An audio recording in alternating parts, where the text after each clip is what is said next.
समाजसेविका अंजुमताई कांदे यांच्या वाढदिवसानिमित्त नांदगाव मतदारसंघाला आरोग्य आणि सामाजिक सेवेची मोठी भेट।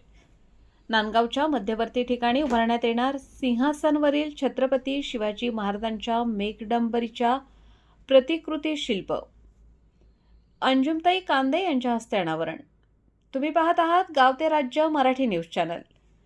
नांदगाव मतदारसंघात सामाजिक बांधिलकी आणि सेवाभाव आदर्श घालून देणारा एक विशेष सोहळा मोठ्या उत्साहात पार पडला।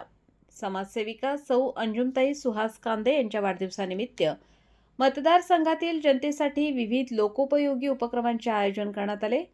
यावेळी नागरिकांच्या आरोग्य सेवेला बळ देण्यासाठी 3 कार्डियक ॲम्ब्युलन्स आणि 2 वैकुंठ रथाचे लोकार्पण करण्यात आले।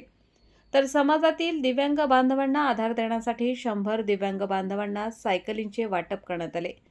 विशेष म्हणजे नांदगाव शहराच्या मध्यवर्ती ठिकाणी रायगडावरील सिंहासनावर विराजमान छत्रपती शिवाजी महाराज यांच्या स्मारकाच्या अर्थात मेघडंबरीच्या प्रतिकृती शिल्पाची उभारणी करण्यात येणार आहे। या प्रस्तावित स्मारकाच्या प्रतिकृती शिल्पाचे अनावरण सौ अंजुमताई कांदे यांच्या हस्ते करण्यात आले। यावेळी आमदार सुहासअण्णा कांदे आणि सौ अंजुमताई कांदे यांच्या हस्ते छत्रपती शिवाजी महाराजांची आरती करण्यात आली। त्यामुळे संपूर्ण परिसरात शिवभक्तीचे आणि उत्साहाचे वातावरण निर्माण झाले। यानंतर वाढदिवसानिमित्त केक कापून अंजुमताई कांदे यांचा अभिष्टचिंतन सोहळा पार पडला। दरम्यान वाढदिवसाचे औचित्य साधत समता ब्लड बँकेच्या उपस्थितीत शिवसेना विधानसभा मतदारसंघाच्या वतीने रक्तदान शिबिराचे आयोजन करण्यात आले। या रक्तदान शिबिराला कार्यकर्ते, पदाधिकारी आणि नागरिकांनी उत्स्फूर्त प्रतिसाद दिला। दरम्यान अंजुमताई कांदे यांना वाढदिवसाच्या शुभेच्छा देण्यासाठी मतदारसंघातील महिला आणि पुरुष मोठ्या संख्येने उपस्थित होते।